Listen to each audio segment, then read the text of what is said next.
This video is brought to you by Dr. Kristen R. Bromley's Guitar Method Book Series and Online Music Academy.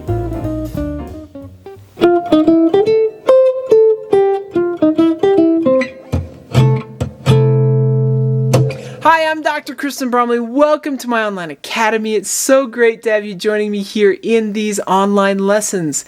This is lesson 22 in this series that is all about jazz guitar. As you know, I love jazz guitar and I am delighted to bring this course to you where we work step by step, line upon line. We just go through those core principles, different elements, different techniques for playing jazz one at a time and building things on top of each other so we can really master the style on this instrument, which is awesome. In this lesson, we're going to work on another improvisation technique, another piece of the jazz language, so to speak, and we're going to do that for major sixth chords. We're going to learn about an enclosure of the third, perhaps the most important enclosure. It's one of my favorite things to do when I'm improvising solos. It's also found throughout the language everywhere. So such an important thing. So let's just go ahead and take a look.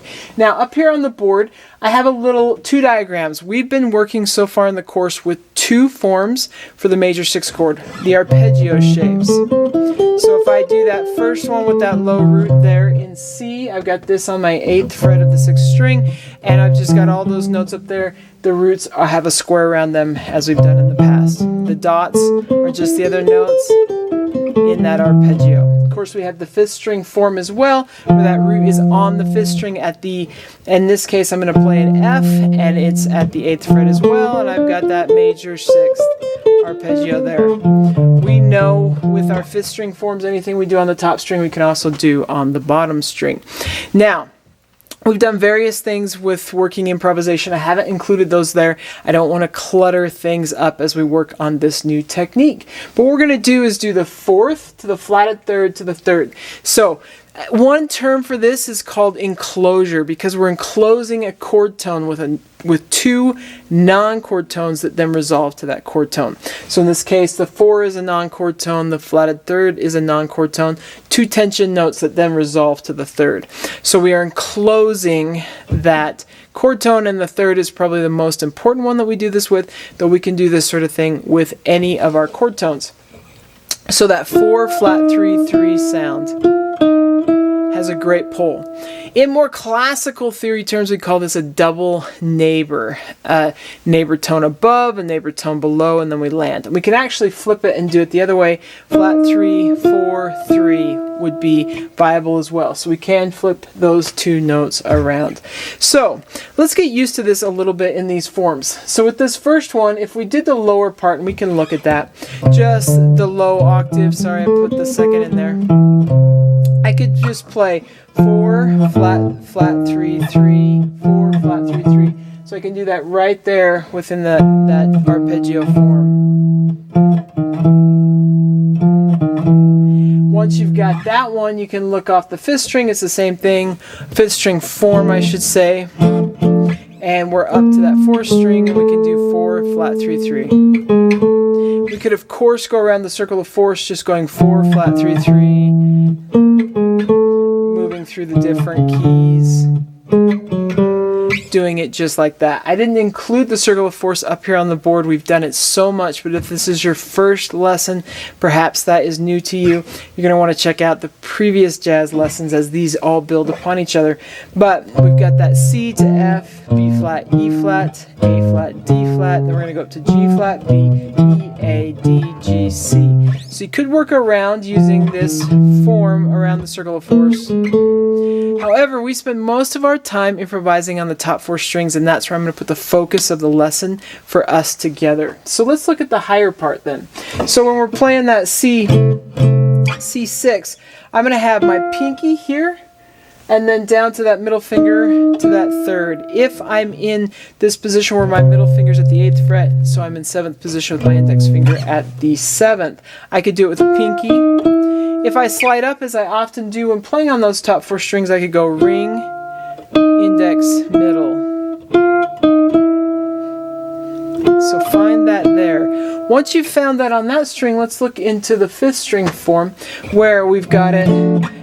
We have to slide up anyway, and this one I usually do use my pinky in this case at the 11th fret, and then at the 9th fret we've got that flatted 3 up to that 3rd. Just kind of get comfortable there. I could slide up to do it, but then I also have to slide back down as I'm playing through this form. Now, it's great to just hear this, and you can hear the defining sound to the chord of hearing that enclosed third. So, if we're going around the circle of force, we could just do it twice on each chord, and then we'll go up to the next chord. So for F, let's do that. Now, as we're doing this together, we're going to rhythmically put that 4 and 1. So we're going to put these two enclosure notes on 4 and in the rhythmic part of a bar, and then land that third right on 1. So be like 1, 2, 3, 4, and 1, 2, 3. So let's do that together here, starting with C. So we got 1, 2, 3, 4, and 1, 2, 3. Now F. 2, 3. Now B flat. 2, 3. Now E flat. 2, 3. 2, 3. Now A flat. 2, 3. 2, 3. D flat. 2, 3. Now we're gonna go up to G flat. 2, 3. And then B. 2, 3. 2, 3. And E. 2, 3. Now A. 3. 2, 3. D. Here we go. 2, 3. And G. 2, 3. 2, 3. 2, 3. And we're back to C there. So now that we've kind of got that going, let's create a little bit of a lick. So we could go, that's one way we could kind of work through it, back in C, that is. 4 and 1 and 2 and take it higher and then take it lower. So I went 4, flat 3, 3, 5, 6, root. So I just went right up that arpeggio and then came into the enclosure again. And this time 3, 5, 3, root. So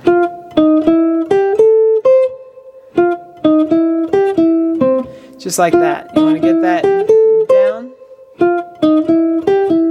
It's a great lick for playing over those ones where that low root is on that 6th string. Now, with the 5th string form, we have to change it slightly because we can't go up to the root. So we're just going to go 6, 5, 6, 5, just like that. And then coming down, we can do the same, where we go 4, flat 3, 3, 5, 3, and then the root. So that's what we can do for the 5th string form. Let's work around the circle of force, kind of getting used to that lick idea. 1, 2, 1, 2, 3.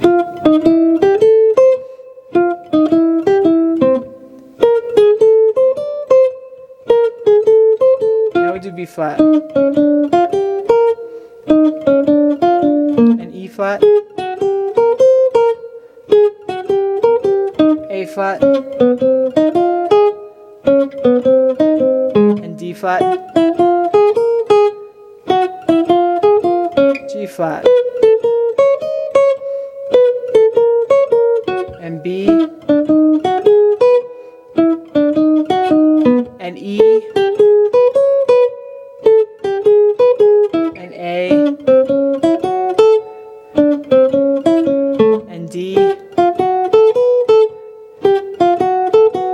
and G, and C. Just like that. Now that might have been kind of fast for you, but you could work on that at whatever tempo you need to and get it comfortable. So now what I'm going to do is actually play over a backing track that's going to work around the circle of force, and I'll work this kind of thing into improvising over the different keys. Working just around that circle of force, going to give 8 bars to each key, just like we've done in the past. So the 8 bars, we're going to go 121 beats per minute. Just kind of improvise. For now, it might be great just to sort of use the chord tones and then really play off of the idea of doing that enclosure. Now work with the other things that we've done. But if you throw in some of the other things that we've done, that's okay as well, as it's all getting into the big mix. But especially focusing on getting this idea in. So I'm going to demonstrate that. You can play it right along with me. You can steal anything that you like that I play. You can just play over and over as you want to. This backing track, like all the backing tracks, is also available on the channel. So there's the Jazz Jam Along backing track playlist, and it's on there. Also down in the description below, there's a link for this one and one at a slower tempo. We're going to hear and 4 and in the snare drum, and then it'll be in the key of C, and we'll just start going with it. So I'm going to do that. Let's go ahead and do it.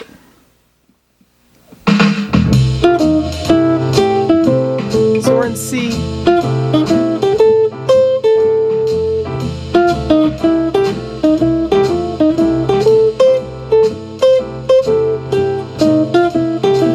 Now F.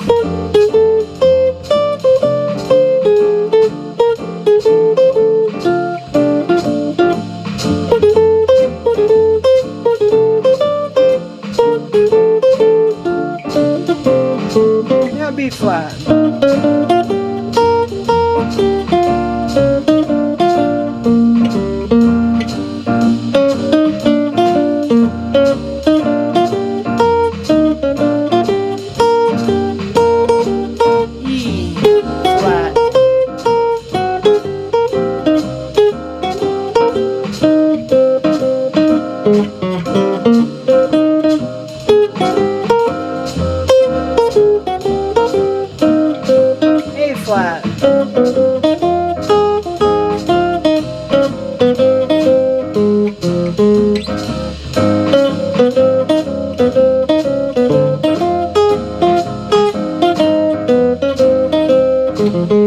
D flat.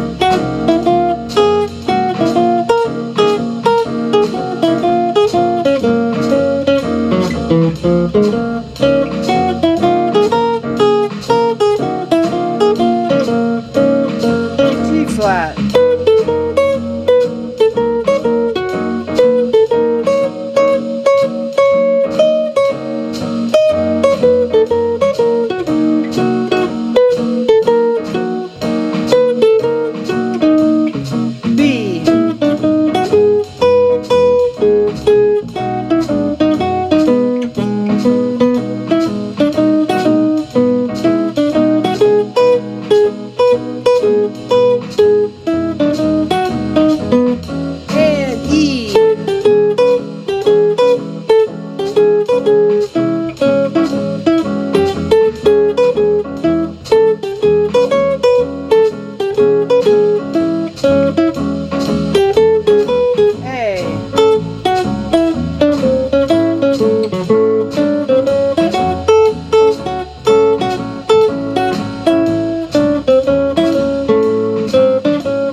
Okay, I hope that's super helpful. Hope that's super fun. Now, as I was playing, I was really just sticking to using the 4-flat-3-3 or flat 3-4-3, staying away from most of the other techniques that we've been working on other than using the arpeggio notes, and I was just doing that so you can really get that sound kind of in the ear, get some ideas happening with just that. But of course, we want to intermix that with all the other things that we're working on.